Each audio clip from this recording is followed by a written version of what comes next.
Hello, friends, and welcome to the Cinemondo podcast with Kathy and Mark and me in the middle. All three of us. So that gives room for the video down here. Yes. And what is the video? Well, I'll tell you. Pretty exciting to see the brand new trailer for Dune Part 2. Part 2? Yes. Of course, the story of Paul Atreides and the Fremen with Timothée Chalamet and Zendaya. And some new characters. Yeah. Florence Pugh is in this one. Austin Butler is in this.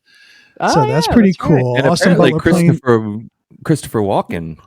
Yeah. Wow. So expanding the story. And if you saw the first Dune, which hopefully you did because it was a great movie, Denis Villeneuve was the director, and he's just such a great filmmaker. So smart. He really just built this world that was so sort of, you're just so steeped in it. And it just ended. It was just like, okay, it's like we have to see the continuation of this. It wasn't like a finished, it was just part one of the story. Total cliffhanger, like end, like, wait, what? Yeah. It's like really, but Dune is a huge book, and even at, doing two parts, it still doesn't really scratch the surface of what the whole story is, but it's a movie, not a book.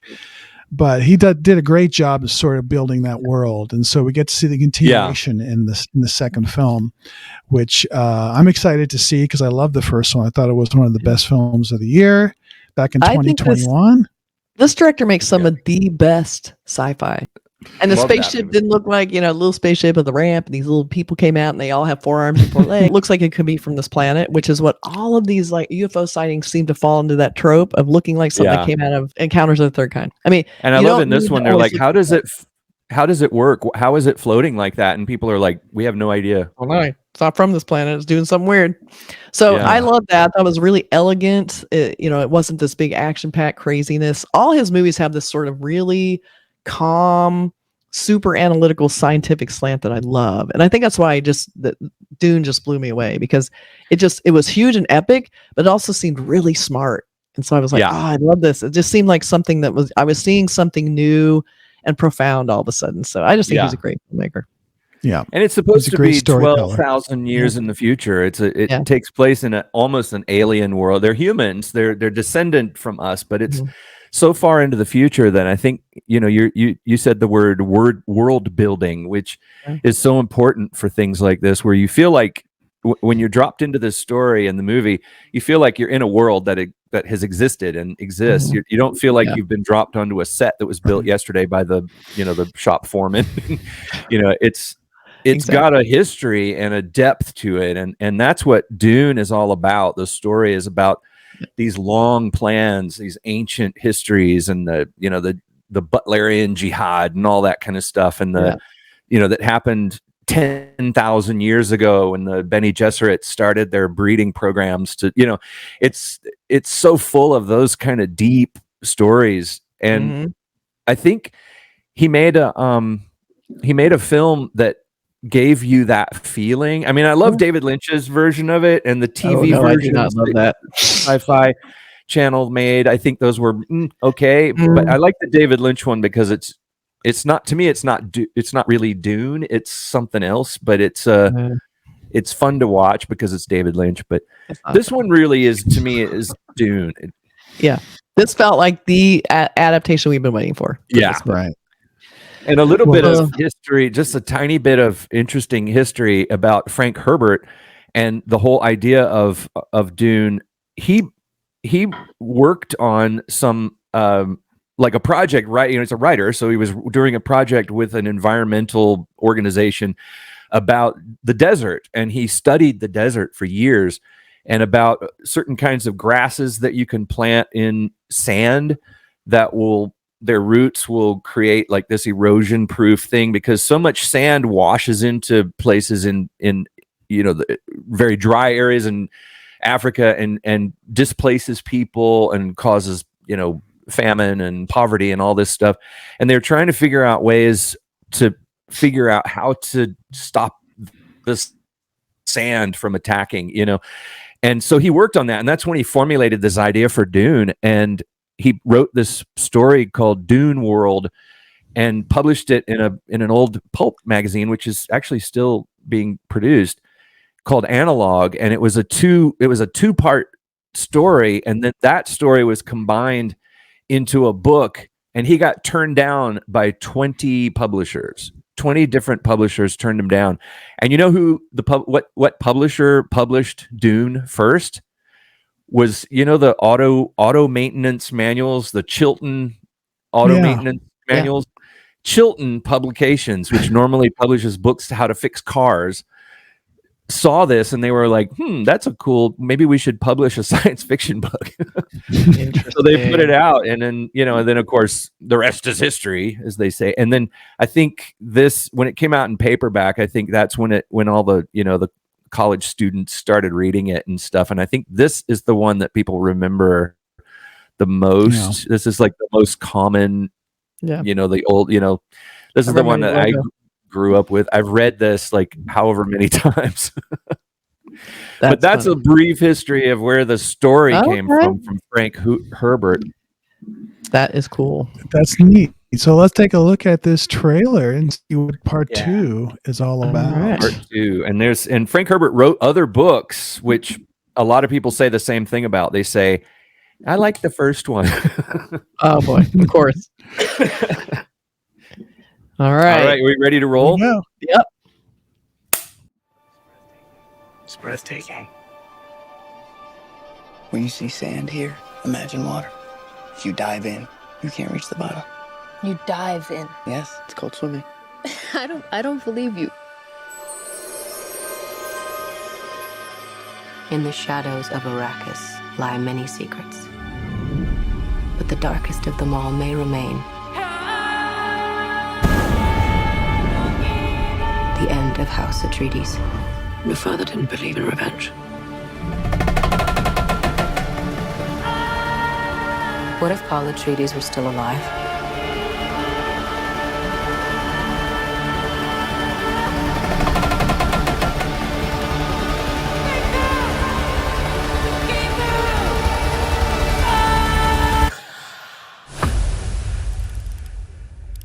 Have you ever had a dream about your first ride?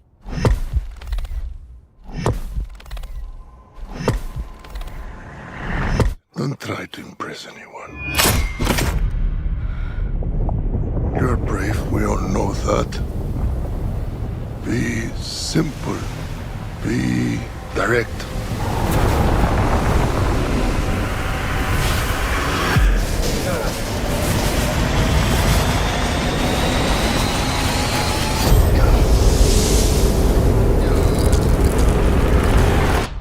Nothing fancy. I understand.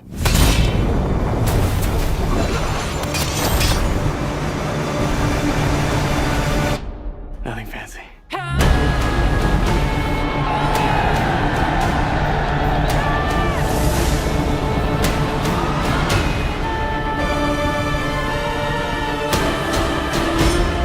You will never lose me, Paul Atreides.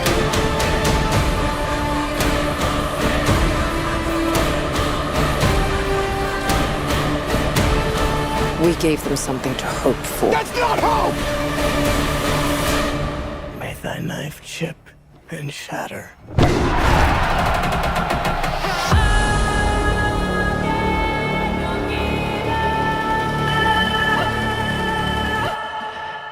I got chills watching that. Yeah. Oh my gosh. Lots of kissy going on there. The kissy face. Oh my.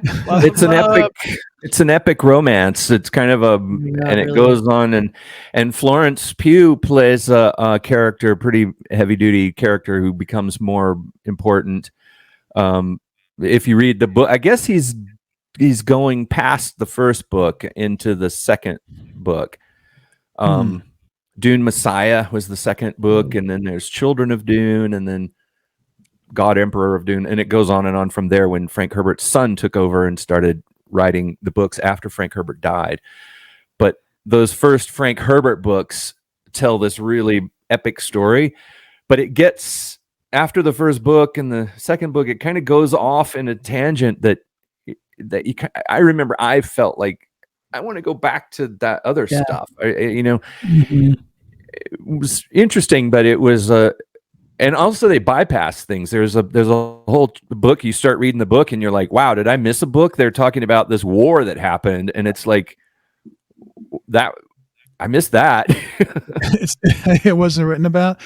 I just think the trailer looks really like the first film. Again, complete sort of like mastery of the environment. That great shot of him sort of like holding on as he's sort of like surfing along the sand there. It's pretty wild. On the back of a worm. He's not surfing. He's riding the worm. I like that they teased it and didn't show it. They teased him like getting hooking onto a worm and riding, but they didn't. They gave us hints of it, waiting for the big shot of him actually on the back of that worm, like from a distance. Yeah, he'd be like a tiny little ant on the back of this worm. It's gonna be so epic and crazy. I mean, I love the idea that their next step is like basically like almost like that's their nuclear weapon. Like they can harness the worms, learn how to use them, they'll win anything basically. So, but it looked really hard and crazy. Like when he's like trying to capture and he's sliding down that into the dunes and he's got the hook. Oh my God, that was just like terrifying. Like just so and Austin Butler. Yep, with no hair. Yeah, he looks pretty. So, the new characters, and Christopher Walken's not in the trailer, but what's that about? In the film. Mm. And also, we don't see any things like any other types of characters too. I'm always really interested in how different visual representations of Dune, how they interpret the guild navigators, because what's interesting about Dune and the whole world of Dune is that there's no aliens in it. It's all humans and different evolutions of humans, and humans have evolved here and there on different planets with different powers and different specialties and whatever. And the guild navigators evolve bodily into a different form. And in the book, it's so mysterious and so weird. And in the David Lynch film, he had a guild navigator on the planet that came to visit the Emperor and spoke to him from this tank. And in the books, it's always mysterious that they're floating in this tank of melange mist, and they just drink it, they absorb it, they breathe it, and the spice changes their body and changes their abilities and enhances their brain, and they're able to fold space. They can take one point in space and another point in space and bring those points together, and that's how they do space travel. So they have a monopoly on space travel, which is why they're so wealthy. And that's always something that's interested me, because it's the closest thing to an alien that you get in the Dune universe. Yeah, that's true. You didn't see one of them in here either, but they play a pretty big part in the story as well. But you saw Javier Bardem, and he's always yeah, he's always great. He was in the first one. I think because they say Christopher Walken is supposed to play the Emperor shot him. Yeah, right. So that'll be interesting in that. Shot him. Yeah. But I like it too, because I thought Timothée Chalamet I thought was great, especially the first one where he looked like this spoiled prince. He has to move this planet, he doesn't want to move to. He had this great life, and he looked he had that great sort of entitled, like he wasn't really capable of anything, even though he was being trained and everything. It wasn't great. And I love that his character's starting to change and change. He's getting grittier and grittier and stronger. He's just such a great actor. He's really good. He could easily fall back on being, I'm the pretty boy and I'll be the sex symbol, but he's not doing that. And I like seeing Austin Butler in this also, because he could be doing the same thing, but he's taking some chances and doing crazy stuff. So I really like that they have this actor here at the center, because he's so dynamic that you're always following him. You know who he is. You're seeing his evolution. He's really good at depicting that. So what I like about most actors could be swallowed up by this movie, literally. Yeah. Yes. So I love that they have actors on here who can totally hold their own against all of the spectacle, because that is not easy to do. It's like so good. Excited about to also be a person of that time and place. It's like there's a couple of moments where they push it a little bit, but you buy it and you like it. Like when Javier Bardem says nothing fancy, and then Timothée Chalamet says, I understand, nothing fancy. That sort of seemed modern, but you sort of have to have them be a little bit contemporary in the way they express themselves in a way, even though after 14,000 years or whatever, people would probably talk in a way we wouldn't even recognize. You know what I mean? You don't think that fancy will still be a cool word in 12,000 years from now? Or I also like, nothing they're fancy, intercutting him saying that with the scenes of him riding the Swarm and being a show off. You know? Yeah. But I get what you're saying. Trope. Yeah, it's like you have to have some sort of connection for us to sort of maybe laugh at a scene or two. But I remember like in Aliens when they tried to the term was "stay frosty." Like, oh, okay, that's something they'll come up with, a couple hundred years from now, that instead of say cool or whatever, which I thought was kind of fun. Yeah, you get it once you hear it. I understand what that meant in the film. Yeah, And there's the ultimate example is Clockwork Orange, and when you watch that movie, by the end of it, you know what horror show means. You know what the words mean, but that's hard to do, and it's also disorienting in a way. And that's why Clockwork Orange is so disorienting, because you really feel like you're in the future when people speak differently, and it's I don't know what he's talking about. Somebody came here from the 1700s, they wouldn't know what we were talking about. What are they talking about? So I have this poster real quick. It's a teaser poster.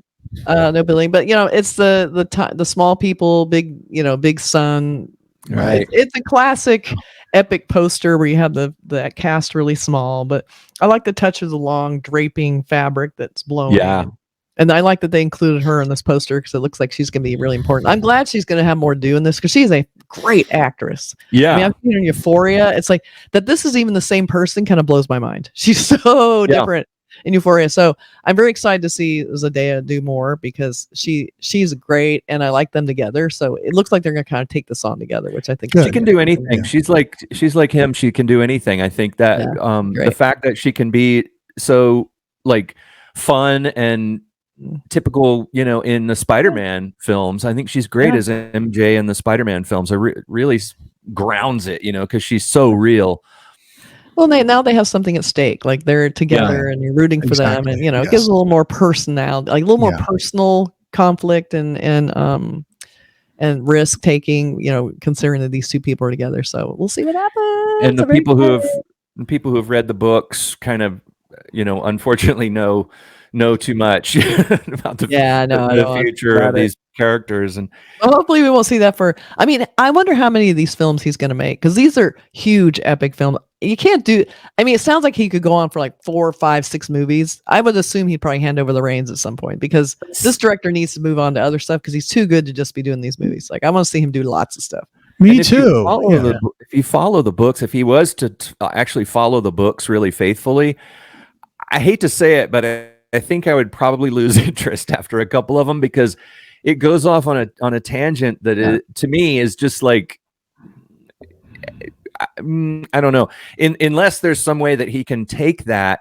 I don't want to do spoiler stuff if you haven't read the series, but I mean the story takes place in the long, and it's almost like if if you were watching, Raiders of the Lost Ark, and you really like Indiana Jones, right? Indiana Jones is the whole point of Raiders of the Lost Ark. And then what if he dies at the end of the first movie, and his friend, what was his name in Salah, becomes the main character. Or Short Round or somebody. Yeah, I mean maybe Short Round becomes the main character in the second. That would actually probably be good.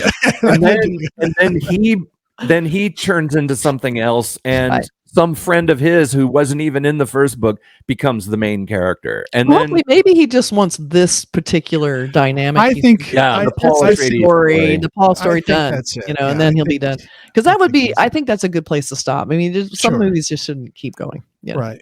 So anyway, and maybe some other filmaker could take it over after he tells the Paul Atreides story. Then maybe some other hack. Yeah. We don't need another director like James Cameron just spending his whole life on Avatar films. I mean, come on, let's go. I know, seriously, dude, come on. Yeah. I mean, I hear it was really good. I just couldn't bring myself to see Avatar. Anyway, I haven't seen it either.